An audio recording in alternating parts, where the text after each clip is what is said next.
Well, good afternoon. I'm Nat Sakimura. I'm your host for this session. I'm one of the main author of the OpenID Connect, and I'm actually going to talk about self-sovereign identity today, but in a very different setting than most people actually talks about self-sovereign thing. So you might feel funny that I actually put OpenID Connect there in conjunction with self-sovereign. Right? Because OpenID Connect is often associated with user-centric.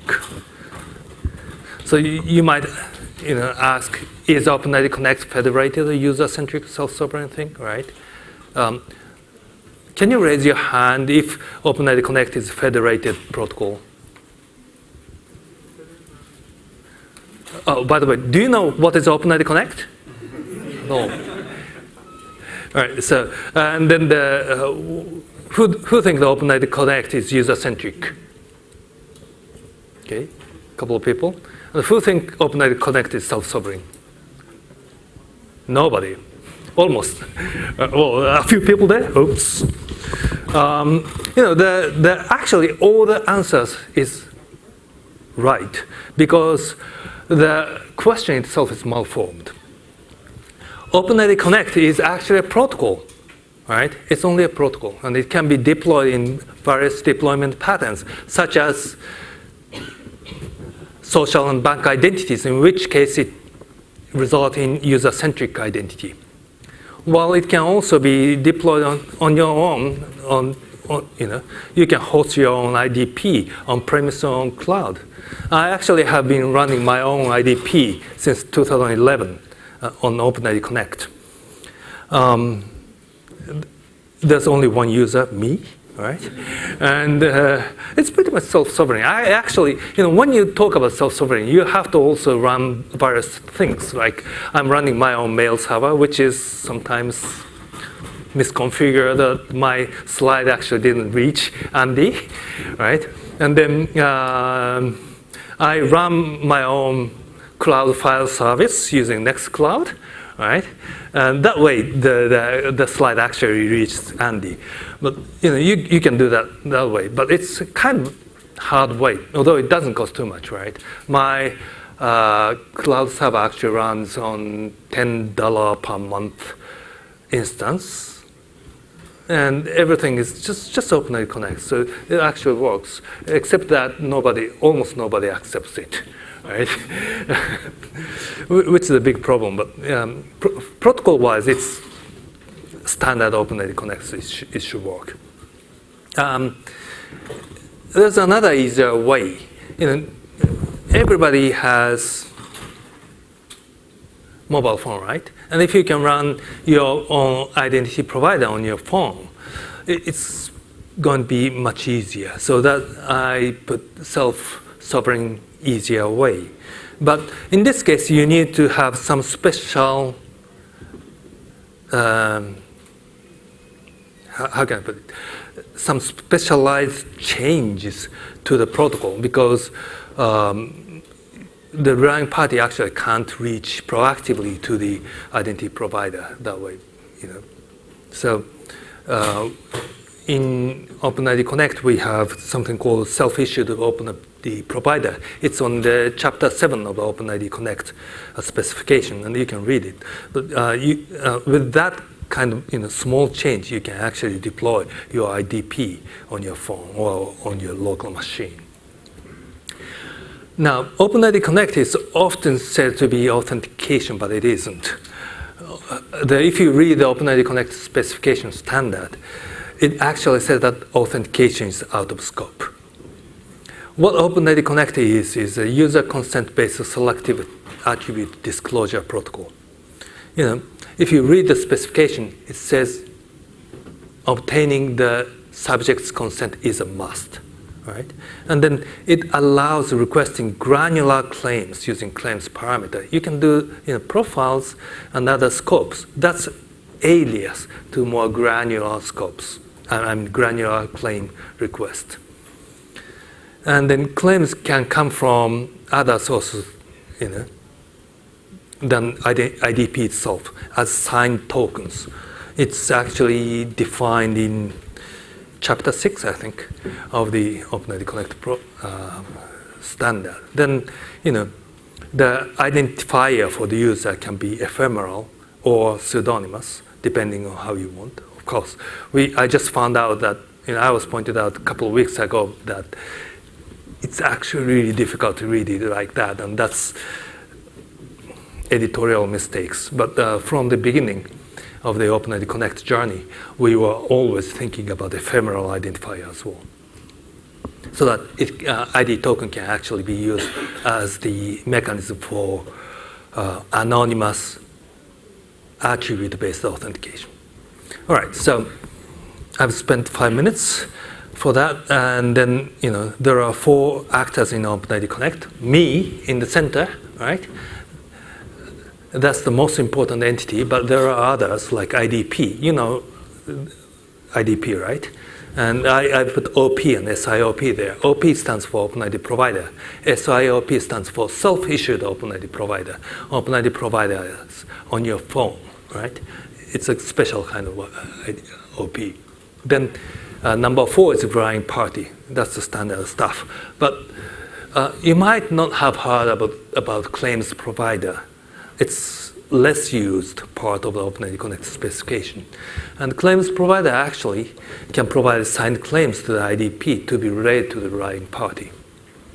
And it consists of 3 parts: authorization server, identity server, and the resource server or resource endpoint that can serve signed claims. It's actually another form of IDP, really. So, IDP requesting another IDP to provide sort of ID token and bring it back. Right, so now I have set the ground. I'm going to dive into to-do list for SIOP and OP, standard OP as well to some extent. There are 6 things that need to be tightened up. The number 1 is registration of the SIOP or OP to the claims provider, so that OP can request signed claims to the claims provider. Right? I'm going to talk about that. And then the second thing I'm going to talk about that is binding the self-issued identifier. In the case of self-issued OpenID provider, the user identifier is actually a hash of the public key. And you need to bind that to the claims so that the receiver of the attested claims can actually relate that claims to the user who's logging in with the self-issued identity provider or self-sovereign OP. And then attesting the signing key from the past is another issue. Even if I say I got the credential or I got qualification from a school, something like that, 20 years ago, and then that school has gone away, I still want to present that I am actually a graduate of that school. And for that, there has to be a key store that can be publicly shared, that can attest that the signing key that was used to sign my certificate is the proper key at that time. Then 4th point is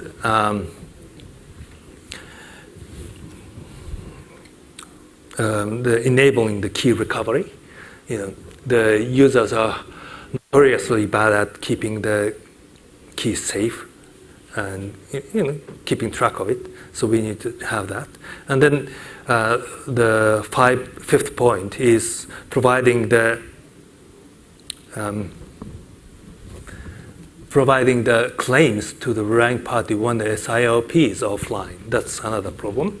And then the last point is finding the SIOP address.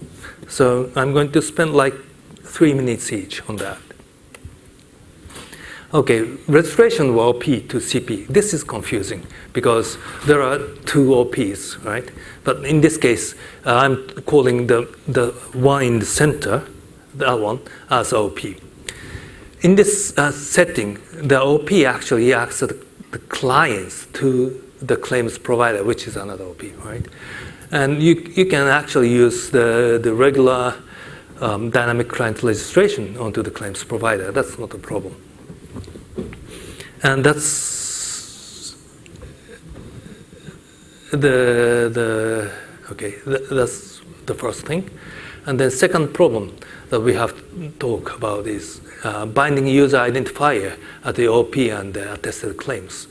So this guy maintains its own user identifier. And the claims provider maintains its own user identifier as well. And when claims provider is providing the claims, since this guy is providing that thing to this running party, with the client, the user identifier, which is registered here, I mean the self-issued identifier. So I need to be able to ask the claims provider to use that user ID combined with this access token, which was obtained from the previous relationship, this one, and have the claims signed with this UID back to me, so that I can provide that signed token or signed claims to the running party. That running party can actually raise that claims to me. So that's one of the things which we have to find out, which we have to define. All right? And there's no protocol defined for that. So to be really interoperable, we have to actually write up the specification for that. So that's the second to-do thing. Third to-do thing is attesting the signing key from the past. Like I said before, the claims provider can go out of business, right, in 2039, that this organization might not be there anymore. In that case, but even then, I might want to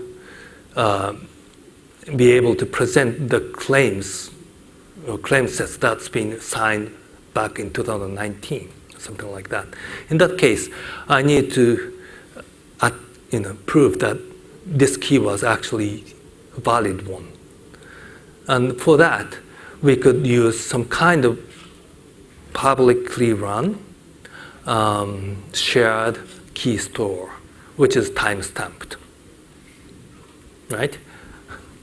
One way to do it is using blockchain, obviously. Another way is to use other kind of, the time-stamping service, whichever you like, but it can be done. In the case of the regular time-stamping service, you could just, use that, or let me go to another one. This one is about the key rotation. So the claims provider might want to rotate the key. In that case, the claims provider can sign the old new key with the old key and write it in the public registry, and that's the standard stuff, right? From the user perspective, I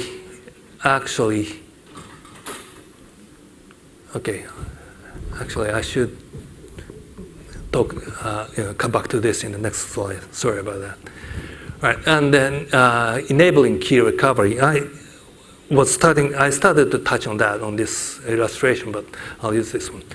Okay, there are two approaches that I would like to propose on this one.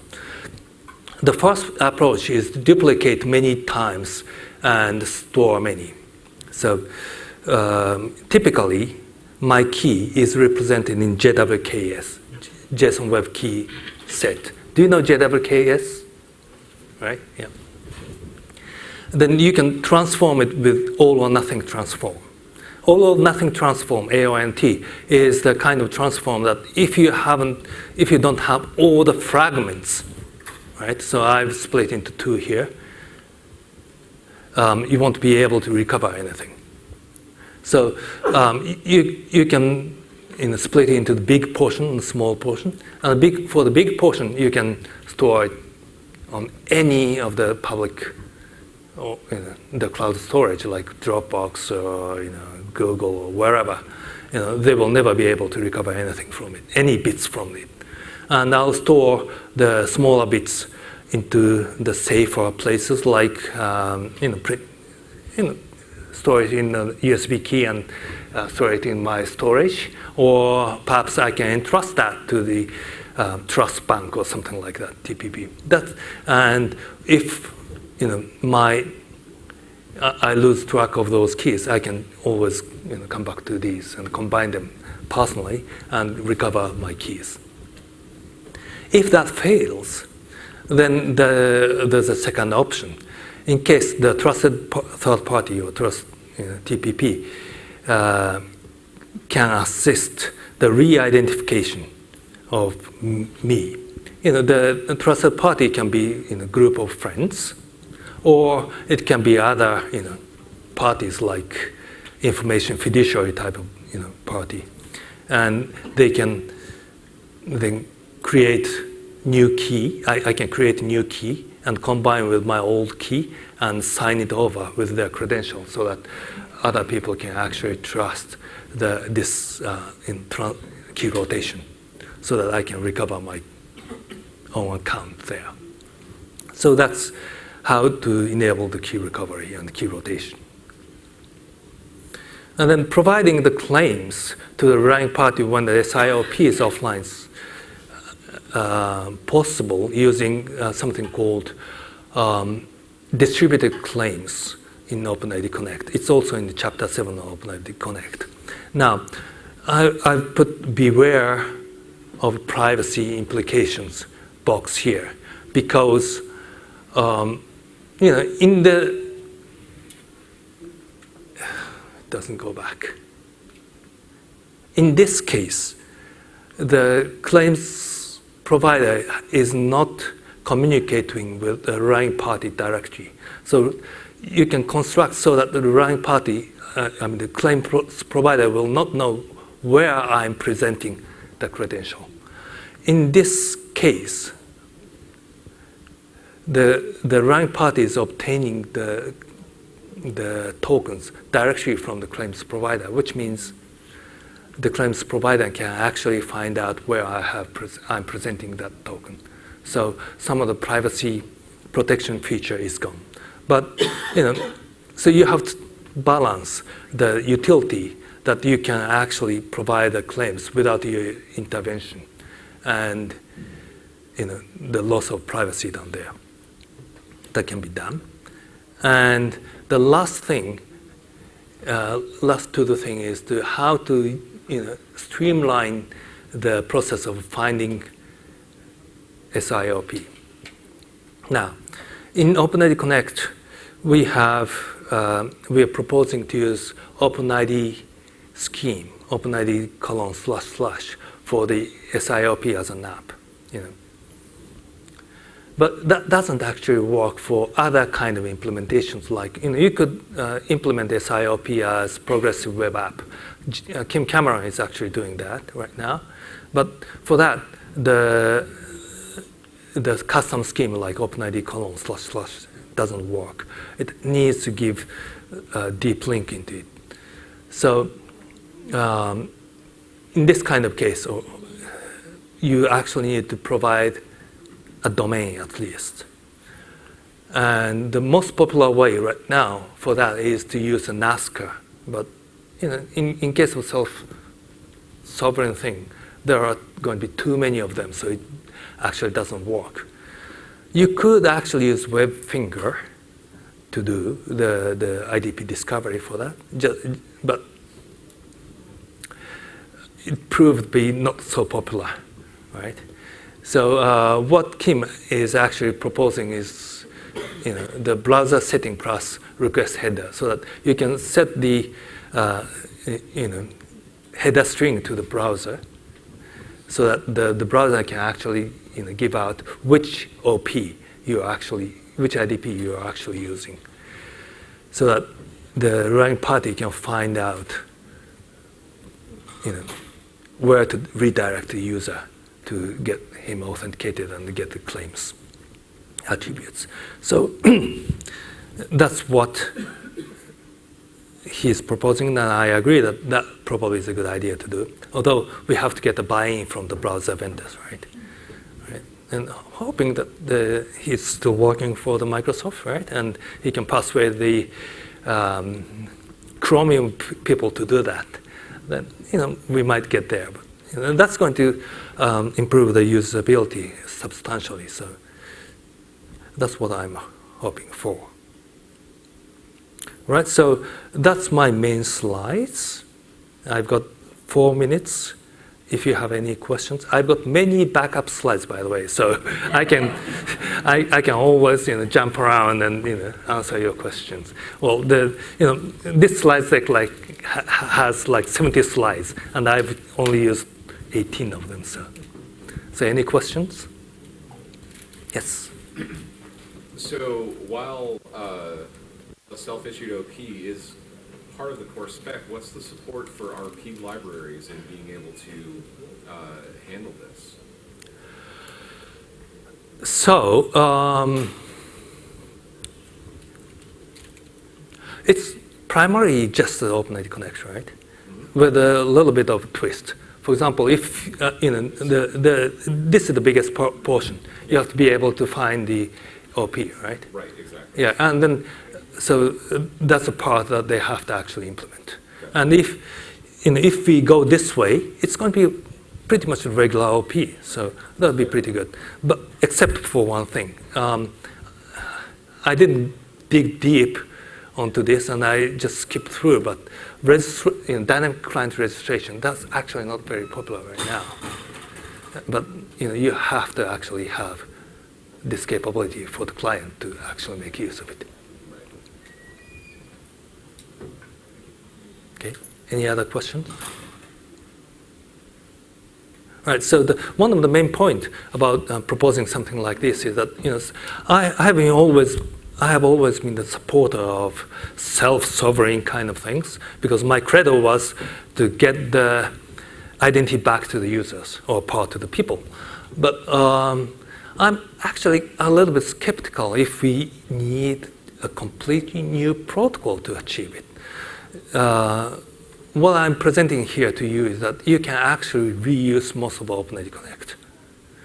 With only a little bit of tweak, you can actually achieve what self-sovereign identity is trying to do. And I think that's a much easier path to get buy-in from the running parties, because they don't need to change anything almost. Yeah.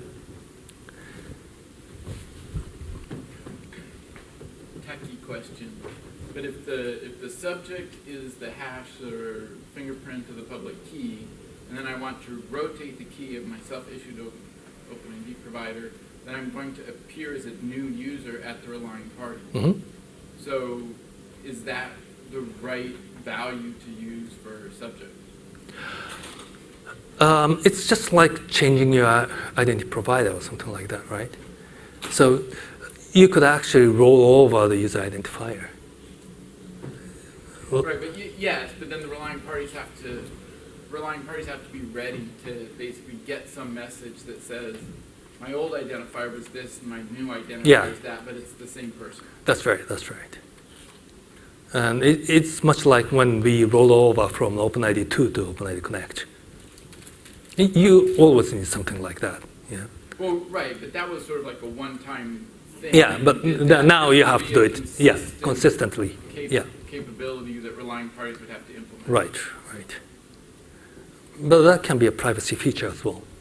You can tell to some relying party that I have actually rotated my key, and for others you don't tell. Then they will not be able to track me anymore. Yeah, there's pros and cons to that. But the way to do is that so I didn't actually explain it, but you start off with the initial key 01, and then when you rotate the key, you create the document combining key 01, key 02, and sign it with the key 01. Yeah.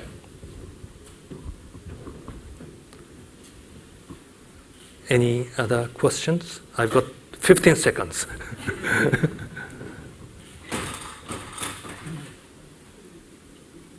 All right, thank you very much.